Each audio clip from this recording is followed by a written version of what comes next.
Hi, this is Wayne, President of Reality Ministries, with another episode in our podcast series, Speaking the Truth. And this is Ben Fields back with you. And today we're going to be talking about Braveheart, the movie Braveheart, and of course the character of William Wallace.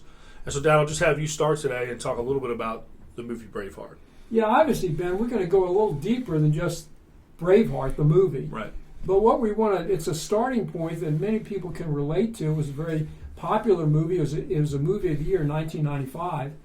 And I think it caught people's attention, not merely because who was in it, Mel Gibson, but because of the content of the movie itself. So I know it's a favorite of yours, Ben. Mm-hmm. So just fill the audience in a little bit about those who hadn't seen it, about the content of Braveheart. Yeah, so those who've never seen the movie before or read about the character William Wallace, it certainly is worth doing both. But William Wallace was a leading force behind Scotland's freedom against England. And what it was is England at the time was obviously trying to acquire all this land and these countries, and William Wallace was a character who stood firm against them and led his people to do so. And he did that through passion, and we're going to talk more about passion here in a little bit. But the idea is that he fought, and it ended up costing him his own life. And even at the time, Scotland wasn't considered free. They were still fighting those battles when he was essentially crucified. I think it's fair to say he was crucified in front of people, and certainly in a movie it displays that.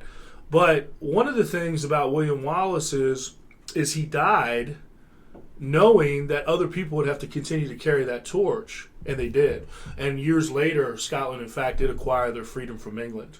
And so when we talk about William Wallace, the word that comes to mind is passion. Wouldn't you agree with that, Dad? Yeah, I think passion and love go together. Okay. I think love maybe seems a little weak to some people, but I think he definitely had a strong love for his country. He didn't want them to continue to be under the rule of England forever. Correct. And even in the freedom speech that he made in the movie, that's what he alluded to. He says, people, when you look back years from now, the essence is, are you going to be glad that you do what you do for the sake of your country long term or not? Well, one of the things, and we talk about what effect did passion have on his army, on his people, and what it had is it gave them courage, did it not? It gave them a passion as well. And sometimes people are passionate about stuff but don't have the courage to put it forward because they're just, it's not in them to do so. And what people like William Wallace can do through their leadership and passion is give other people courage and have them stand up. And that's essentially what he did. Even after he died, that legacy continued, which I think is really, really, really important. And he led by example, okay?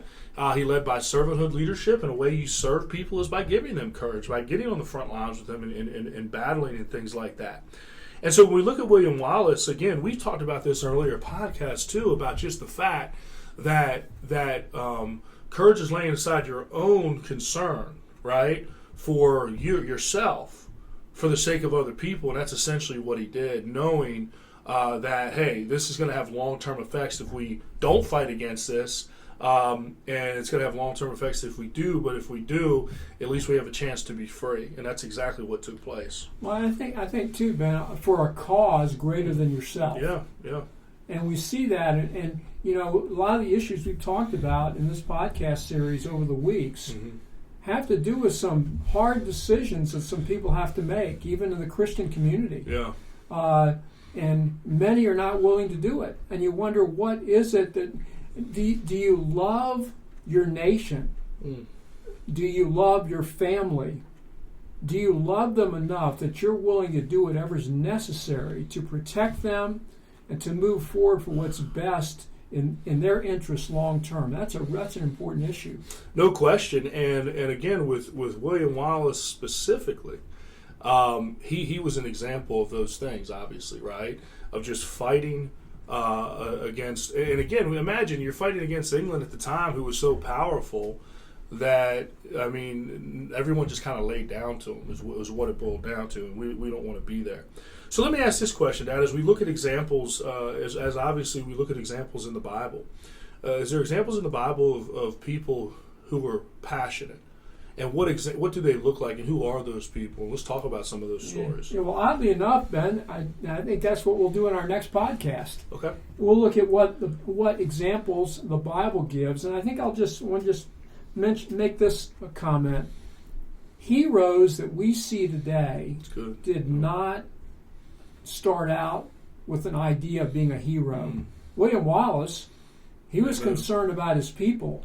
He wasn't concerned about being called a hero. That's really good. And so people of true courage that stand up out of their love for a cause, or they don't set out to be heroes. Yeah. We just see them that way historically. Yeah, they that's right. Their passion is what they were about. They weren't about thinking, oh, I want to be famous, I want to be popular, I want to...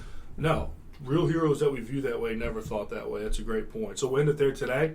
You can follow us at realityministriesllc.org. There you can follow us on Facebook and YouTube. And I look forward to some of your feedback. Have a great day.